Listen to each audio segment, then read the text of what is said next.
కురుక్షేత్ర సంగ్రామం జరుగుతుండగా ఒక రోజున ఈ అర్జునుడు సంశప్తకులు అనబడేటటువంటి వాళ్ళని గెలవడం కోసం, వాళ్ళతో యుద్ధం చేయడం కోసం కురుక్షేత్ర సంగ్రామ భూమికి దూరంగా వెళ్ళాడు.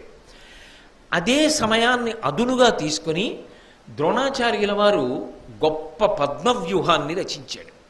అసలు ఆ పద్మవ్యూహంలోకి ప్రవేశించడమే పాండవులకు చేత కాదు. అది తెలిసిన వాళ్ళు ఒక్క కృష్ణుడు, అర్జునుడు, వినా ఇతరులకు తెలియదు. అసలు ఒక సేనాధిపతి యొక్క గొప్పతనం ఎక్కడుంటుంది అంటే వ్యూహరచన చేయడంలో ఉంటుంది. సైన్యాన్ని అలా నిలబెట్టాలి.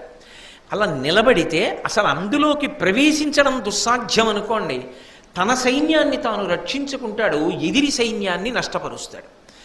ద్రోణాచార్యుల వారు అరివీర భయంకరుడు కాబట్టి అర్జునుడు లేడు, ఇవాళ ఆయన తెలుసుకున్నాడు, దూరంగా ఉన్నాడు. కాబట్టి వెంటనే పద్మవ్యూహాన్ని రచించాడు. పద్మవ్యూహంలోకి ధర్మరాజు కాని, భీముడు కాని, నకులుడు కాని, సహదేవుడు కాని ప్రవేశించలేరు, ఆయనకి తెలుసు. కాబట్టి పాండవుల వైపు విశేషమైనటువంటి నష్టం జరుగుతుంది, అనేక మంది పడిపోతారు. పైగా ధర్మరాజో, భీముడో, నకులుడో, సహదేవుడో పడితే ఎంత ప్రమాదం యుద్ధంలో.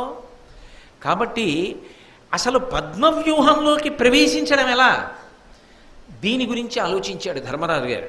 ఆయనకి జ్ఞాపకానికి వచ్చింది, సుభద్రార్జునుల యొక్క కుమారుడైనటువంటి అభిమన్యుడు పద్మవ్యూహంలోకి ప్రవేశించగలడు.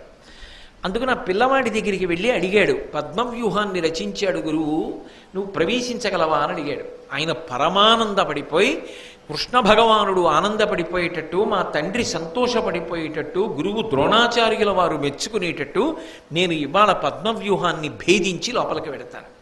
వెళ్ళి శత్రు సైన్యాన్నంతటినీ కాకావికలు చేసేసి దుర్యోధనుడి మనసు